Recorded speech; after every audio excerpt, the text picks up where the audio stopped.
L'emozione al momento è altissima perché siamo di fronte a uno degli hotel più affascinanti dell'intero pianeta. Ma facciamo un passo indietro.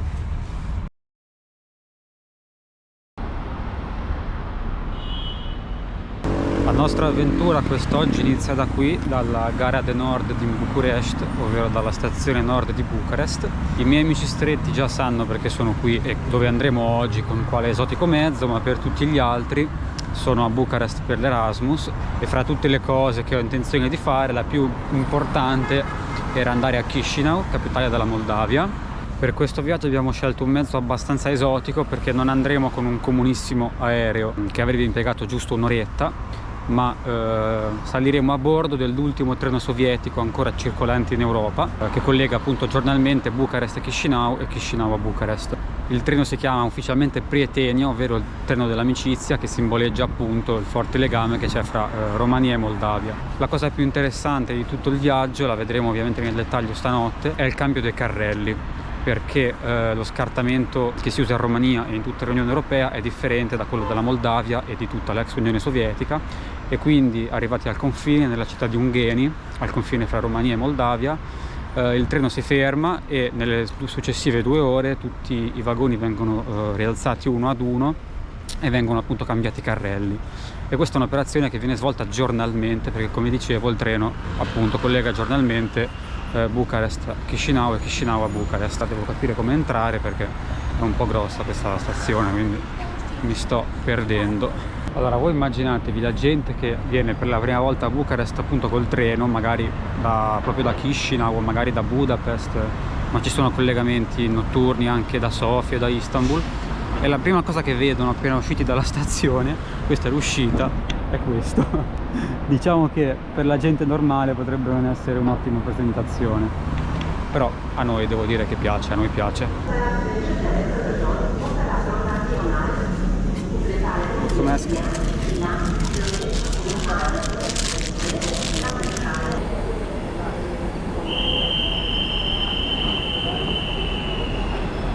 Appena entrato nel mio scompartimento ho fatto subito conoscenza con quella che sarebbe stata la mia compagna di viaggio per le successive 14 ore, una cordialissima signora rumena che però purtroppo si è messa a dormire non appena siamo partiti. Per evitare di disturbarla ho quindi deciso di esplorare un pochino il treno che, come potete ben vedere, ancora utilizza il carbone per il riscaldamento.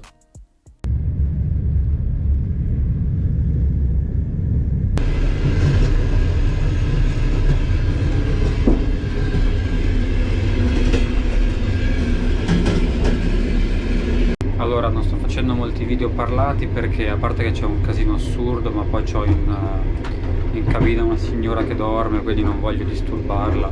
Prima di poter assistere al tanto raro quanto atteso cambio di carrelli, che in fondo era uno dei motivi principali per i quali avevo scelto di viaggiare su questo treno, mi avrebbero aspettato non uno ma ben 2 controlli di frontiera. Il primo alle 3 di notte dal lato rumeno e il secondo poco dopo presso la stazione di Ungheni dal lato moldavo. Ancora adesso mi chiedo con quale coraggio, ma sono anche riuscito a filmare uno dei controlli, dopo aver accuratamente nascosto la GoPro dietro il cuscino. Fun fact, la carta d'identità sarebbe stata abbastanza, ma visto che sono un vero nerd volevo il timbro, e quindi appositamente mi sono portato dietro il passaporto.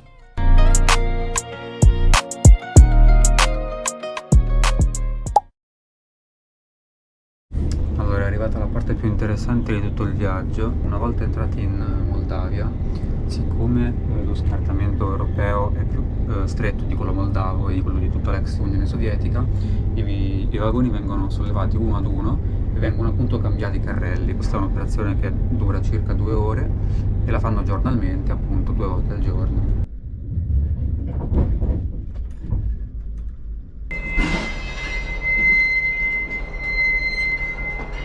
Che figata, quando è che ti ricapita di vedere una roba del genere?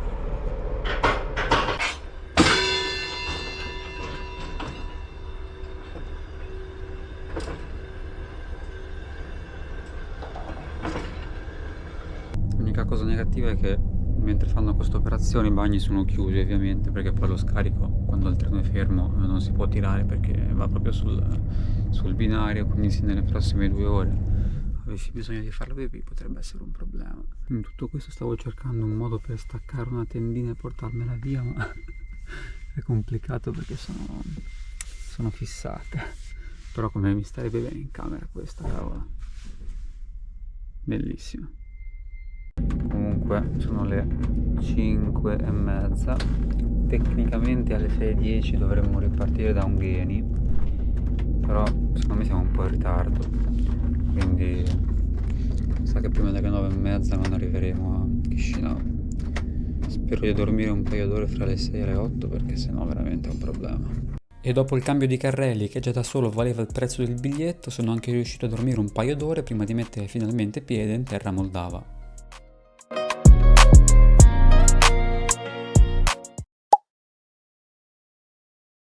Thank you, bye. Bye bye. Ok, siamo ufficialmente atterrati. Ho anche dormito 3 orette alla fine, dai, quindi ora diamo un ultimo saluto al signor Pretenia.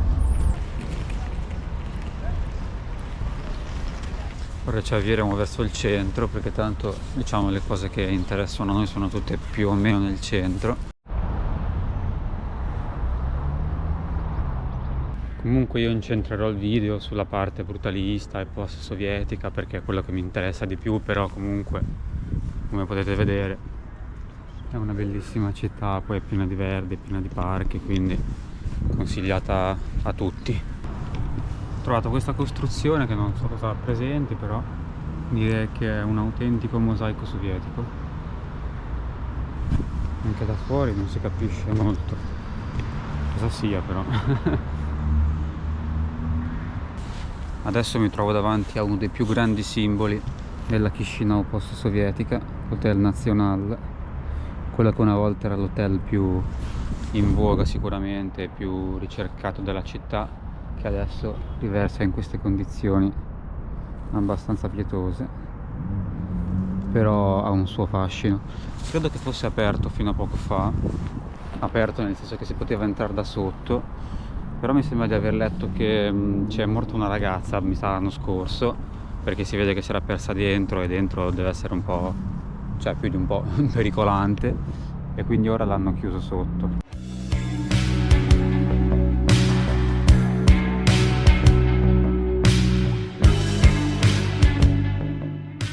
Mi dovrei essere imbattuto in una specie di mensa che promette bene, anche se non c'è scritto niente. Facciamo un tentativo, speriamo parlino inglese più che altro, perché durante il mio breve ma intenso soggiorno in Moldavia ho amaramente rimpianto il momento in cui ormai 5 anni fa decisi di non continuare con lo studio della lingua russa, lingua che tuttora la maggior parte della popolazione utilizza quotidianamente. Ciononostante, fortunatamente la signora della mensa parlava molto bene lo spagnolo, e quindi da buon italiano mi è bastato aggiungere qualche S alla fine delle parole per farmi comprendere.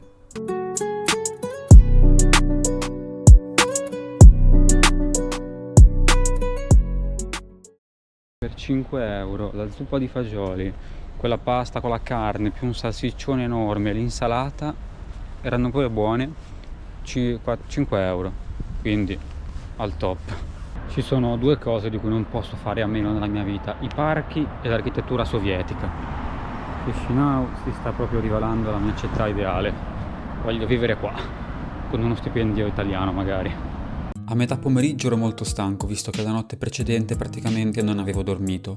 L'ultima cosa che mi rimaneva da fare in giornata era dirigermi verso i City Gates, i cancelli della città iconici e famosi quasi quanto quelli di Belgrado.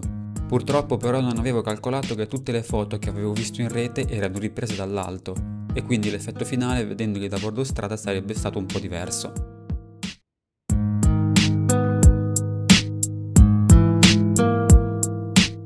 Durante il viaggio di ritorno mi ricordai anche che la mattina, passando davanti all'Hotel Cosmos, mi era sembrato di vedere qualcuno uscire dall'edificio. Allora subito mi sono chiesto perché non provare a entrare per vedere in che condizioni fosse l'interno e magari scattare qualche foto, ma ovviamente si rivelò un'impresa più complicata del previsto.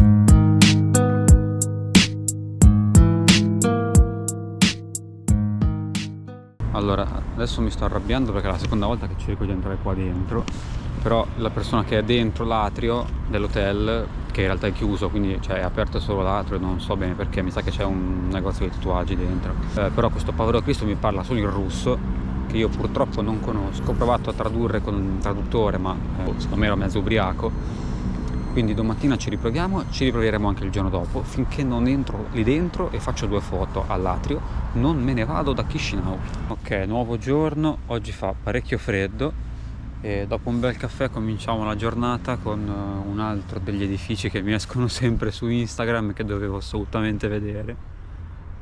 Ora ci avviciniamo, È un complesso residenziale alto circa 70 metri che si dovrebbe chiamare Romanita Building o una cosa del genere. Il problema grosso è che non c'è un bar neanche a pagarlo e io devo assolutamente fare pipì, quindi mi sa che ci imboscheremo un attimo lì in mezzo, perché altrimenti non ci arrivo neanche sotto là. Allora, quanto ho letto, avevo trovato anche un bel sito ma non lo trovo più. Nel 2006 diciamo è stato privatizzato e quindi le famiglie, siccome gli appartamenti erano molto molto piccoli, l'hanno un po' modificati e allargati. Infatti se dopo riesco magari metto uno zoom, se ci fate caso le finestre sono tutte diverse, i balconcini sono tutti diversi, proprio perché appunto se li sono modificati un po', diciamo, non proprio seguendo le regole.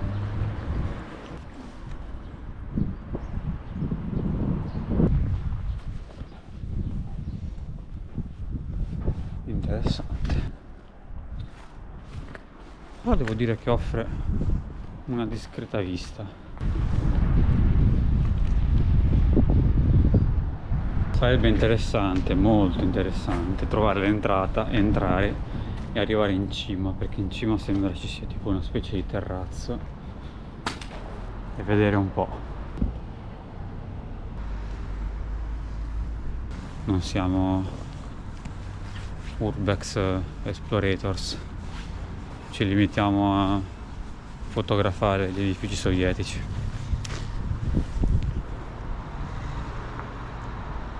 Comunque, come vi dicevo, se vedete i balconcini sono tutti diversi, le finestre sono diverse, proprio perché ognuno se l'è fatta un po' come ha voluto. Interessante, interessante. Niente, ho provato ad entrare ma si apre solo da dentro, quindi dovrei aspettare che esca qualcuno, però stanno uscendo solo vecchietti che non credo parlino inglese, quindi eviteremo. Ora, se il nostro Bolt si muove, abbiamo un'altra chicca da vedere.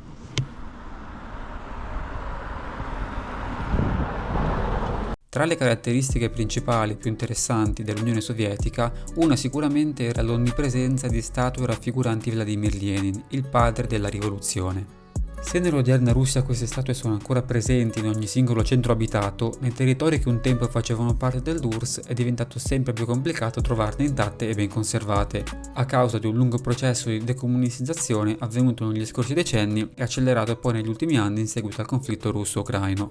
Immaginate quindi la mia felicità quando scoprì che lontano dal centro di Chisinau, presso l'area fieristica Moldexpo, era ancora possibile trovare il monumento a Lenin che decenni prima si trovava in pieno centro. Spasiba, la sfidania. Sono anche emozionato perché, visto che era russo, sono riuscito a sfoggiare le uniche 3 frasi che conosco in russo. Quindi tipo sono italiano, queste cose qua. Bisogna migliorare sul russo, ragazzi. Il prossimo passo, l'anno prossimo, fare un bel corso di russo, così poi possiamo cominciare a esplorare anche Russia e tutti gli altri paesi dell'ex Unione Sovietica. Adesso non so se sono nel posto giusto, ma fra un minuto dovremmo incrociare una figura che abbiamo già conosciuto nel video scorso in Lituania e che spero che conosceremo ancora di più in futuro. Allora, peccato per la location, perché è un parcheggio a quanto pare, però la destinazione era lo zio Vlad. Anche lui, come quelli in Lituania, stava prima nella piazza principale di Chisinau e poi è stato spostato, non so se subito qua, perché in altri video non mi sembrava di essere in questo parcheggio, però sempre affascinante lo zio Vlad.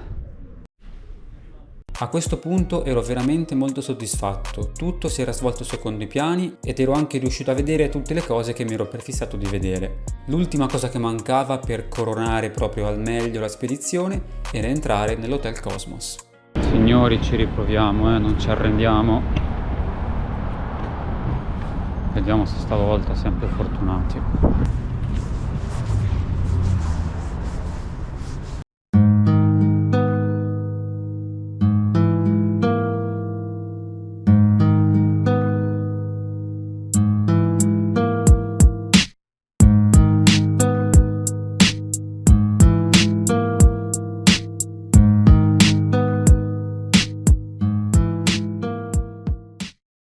perché a quanto pare non è più in funzione.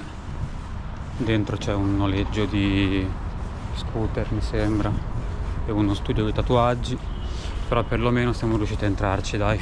Cosa stranissima, praticamente sono uscito e il ragazzo che noleggia dentro i motorini mi fa tipo arriva vlogger e io gli ho detto bah, insomma sì, ma non ho 4 iscritti in croce. Allora, senza dirmi niente, mi ha detto ora ne hai uno in più, e quindi gli ho dato il profilo Instagram. Mio fratello, grandissimo. Signore e signori, un'autentica Lada Giguli di fronte all'Hotel Nacional. Cosa c'è di più poetico? Ditemelo, ditemelo. Ho appena fatto l'acquisto della vita per 50 lei moldavi, quindi 2,50 € precisi. Questo bellissimo copri-passaporto che non vedo l'ora di utilizzare e di consegnare alle guardie di frontiera quando prenderemo il treno di ritorno, perché sì, prenderemo il treno anche al ritorno perché l'aereo è troppo comodo e non ci piace.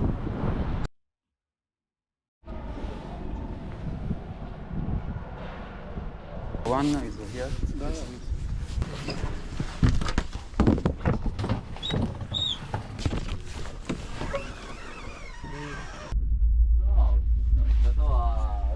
Pensate, alla fine di questo viaggio avremmo speso più di un giorno intero sul treno.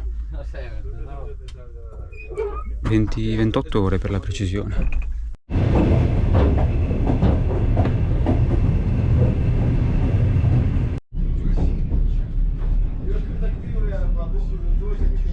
E quale posto migliore per terminare il video se non il bagno del treno notturno? E niente, non posso fare altro che ringraziare chi ha visto il video fino alla fine. Vi anticipo che tra un paio di mesi, forse meno, torneremo in Moldavia, riprenderemo questo treno per raggiungere un'altra destinazione ancora più esotica. Nel frattempo, mi raccomando, seguitemi su Instagram e mi raccomando, firmate la petizione per salvare l'Hotel Cosmos.